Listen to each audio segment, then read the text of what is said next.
So I just wanted to touch in on a couple of things right now. I'm thinking about prison and how prison was essentially my red pill moment, and how that transitioned, right?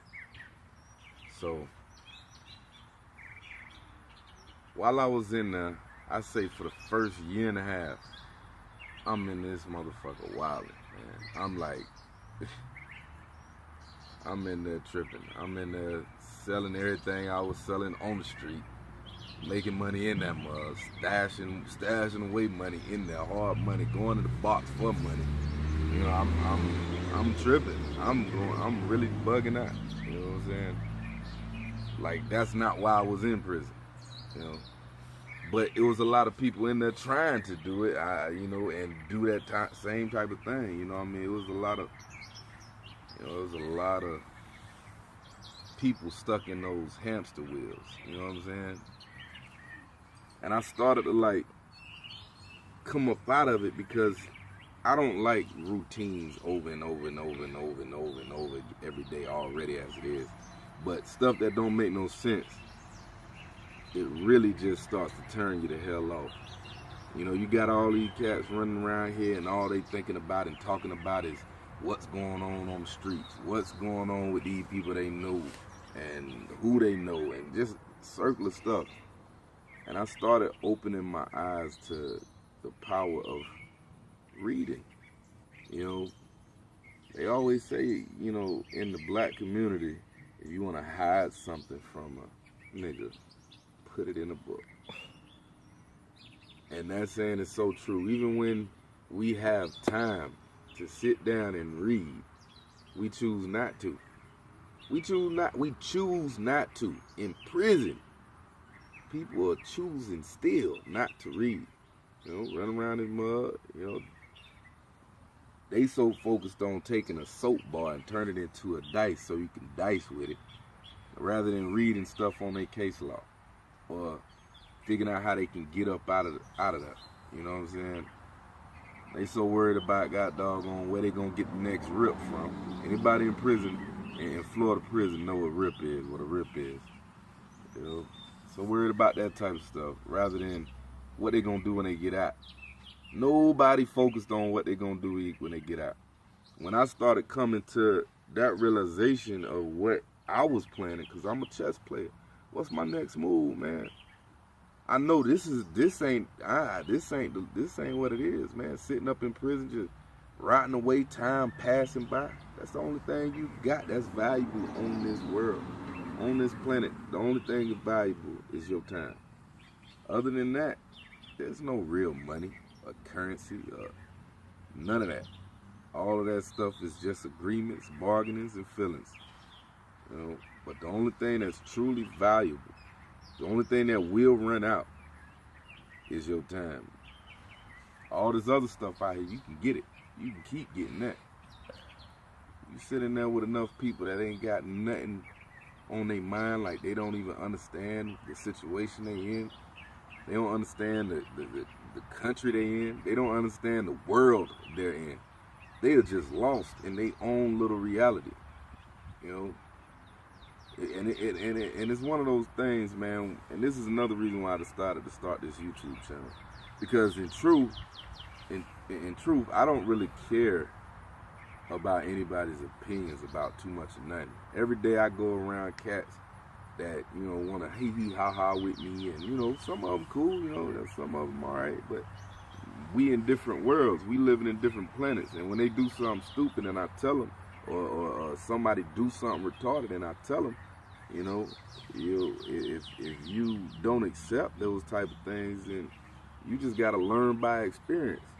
So I tend to just be quiet. I don't tell people too much of nothing when I know they don't want to hear it, because my time is important. I don't really feel like wasting time to argue with somebody when I know what the truth is.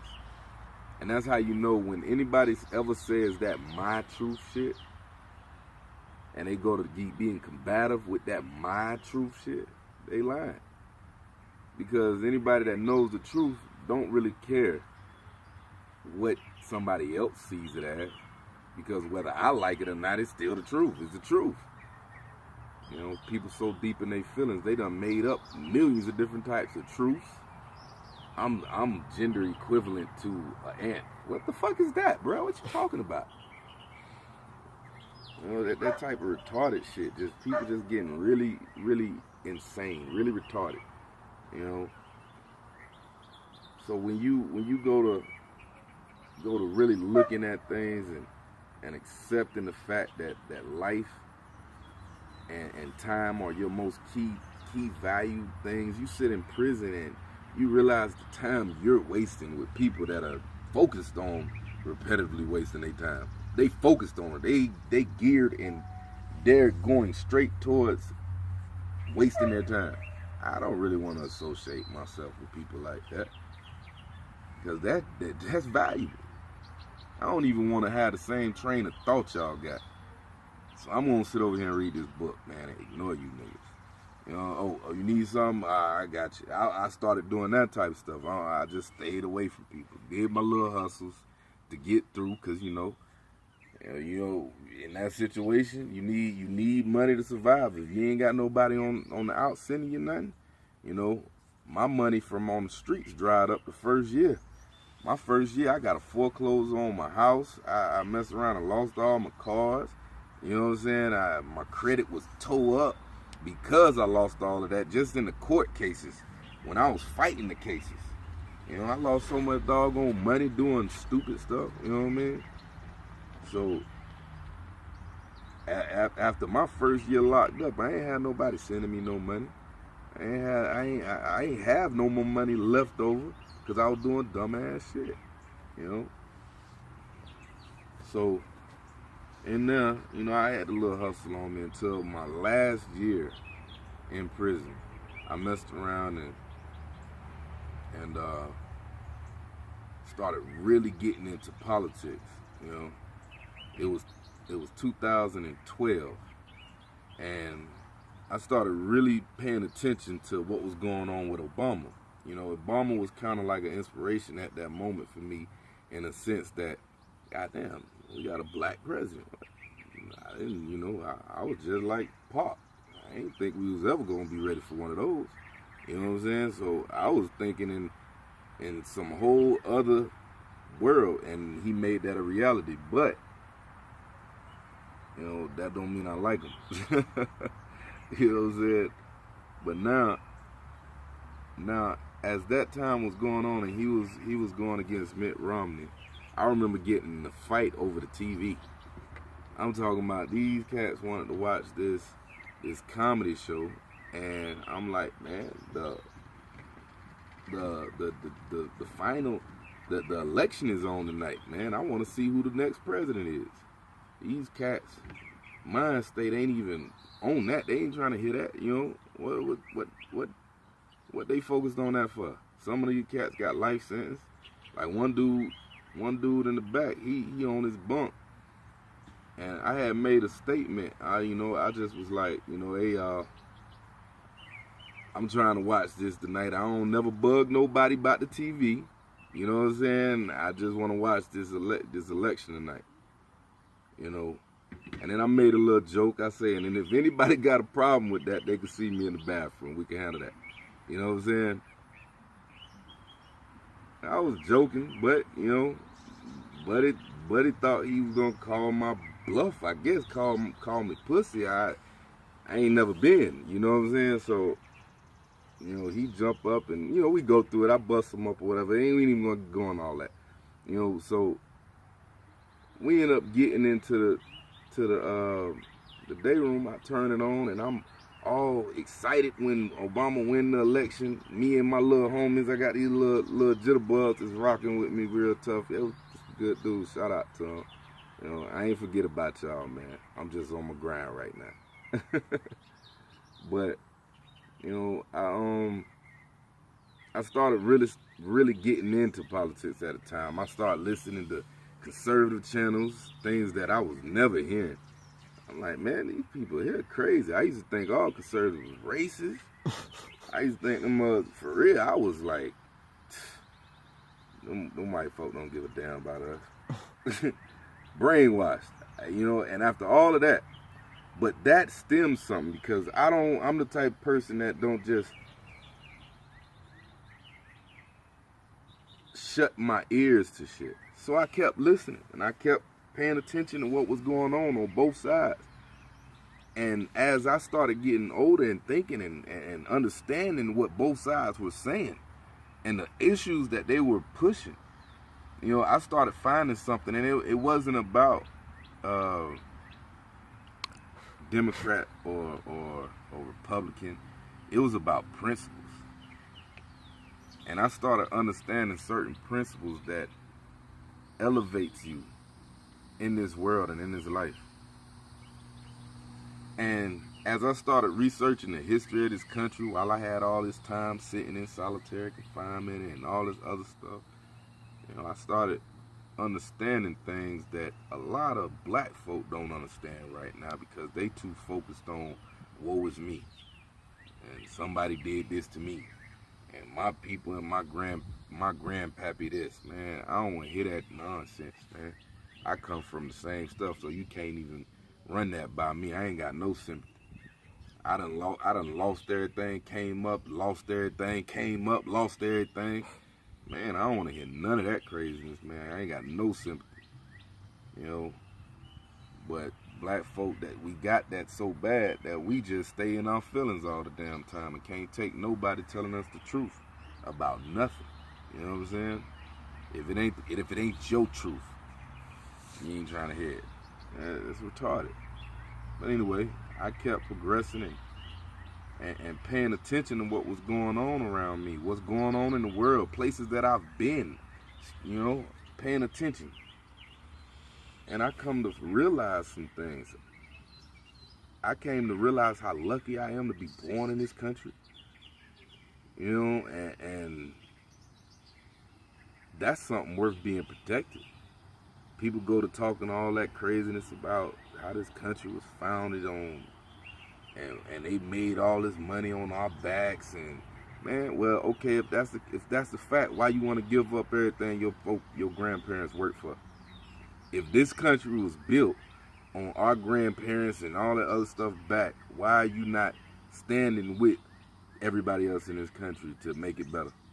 Why you keep talking about Africa and shit? I don't get it. I'm confused. You know what I'm saying? Not ignorant. I'm confused because I totally disagree with the logic. The logic is retarded. You ain't never been to Africa. You don't know what part of Africa anybody in your bloodline came from. You don't know shit about Africa. And if you go over to Africa right now, you'll see that there's a lot of retarded ass shit going on in Africa. And it ain't just because of the colonizers. It ain't just because of white man. It's because niggas been doing some retarded ass shit. Watch a documentary with the Congo dandies. Look it up. Go watch that shit. Dumbass nigga talking about he bought some $2,000 pair of shoes instead of buying some land. And then when the film crew go into his house, he ain't got no damn roof. His wife is washing the baby in a bucket. Come on, man. But you bought some $2,000 pair of shoes. Niggas do that same dumb shit here. You know what I'm saying? So, I mean, in the reality of it, this means that there's a lot in our roots that we need to get the fuck away from and start paying the fucking attention to what's going on in the world, Craig. In the world, Craig. But I'm gonna get off that topic. Anywho, we talking about learning so many different things in such a short span of time was like a into the matrix moment for me. And ever since then, I started getting the hungers for more, so many hunger pains for more, and I started getting into philosophy and understanding history, global history, certain important sequences, the great thinkers of the West. Yes, the West. Because in reality, these some bitches conquered the fucking world. Ain't that worth knowing? The fuck? That's worth knowing. Why not look into it? You know? And understand the fact is, we weren't the last. I mean, we because it's still going on now. Believe it or not, back in the motherland, it's going on. We weren't the worst slave scenario. Every race has been through it. Every country, every continent, every border that was set was built off of slavery. So when people go to talking about how this country is built off of slavery and it wouldn't be this rich if it wasn't for slavery, every country did it. Rome did it. Every country did it. It's going on right now in the Middle East. It's going on right now in what is it? South Africa got some whole other problems. They got some whole other shit going on right now. But in Somalia, it's going on right now. It's going on right now. And the thing is, it's all about setting the borders of countries and the culture and the rules, and you know what I'm saying? It's a messed up fact that our parents and our great parents and our great great grandparents have been in a consistent line of being affected by those actions. But let me ask you this. Should I have beef with them people across the street because they great-great-great-grandfather had slaves? What the fuck that got to do with them? That's the equivalence of me saying, I don't like them over there because they great-great-great-grandfather punched my great-great-grandfather in the mouth. If I'm still holding on to that type of beef and willing to waste my time on that type of beef, my mind is fucked up. My priorities is all wrong. My whole focus is on some running backwards shit instead of going forward and getting things that I need to get done. Handling business. You know, you focusing on the wrong shit. Your whole view is skewed, man. But you know, when you start seeing that type of stuff, you go to having that type of wake up, you start opening up things you would have never read. I found one of the most powerful books I ever read like that. It was called Laws of Success by Napoleon Hill, written in 1910. Check it out. Check it out. You'll like it. But I just want y'all to know, man, stop letting time fly by you. Open your eyes and see what's going on. Slow down for a second. See what's going on, from the music you're listening to the movies you watch. Everything. Start looking. Start paying attention to what's really going on. I sit back and I come home, you know what I'm saying, and sit back in my couch, in my house, on my acre of land, you know, and understand that there are so many different countries that is not even possible. You can't even do stuff like that. Why? Because of different political systems, different morals and values in these countries, and different liberties. Here, there is no place on earth where you could be as free as you can be here, but that's being taken away from us. And I've been in prison. Y'all don't want that to happen. So it's time for us to start taking this war back to the other side. But you gotta understand, we've already lost this battle. We gotta put the pieces back together after the hard times. Start paying attention to what's going on and you'll understand more. I'll talk to y'all later.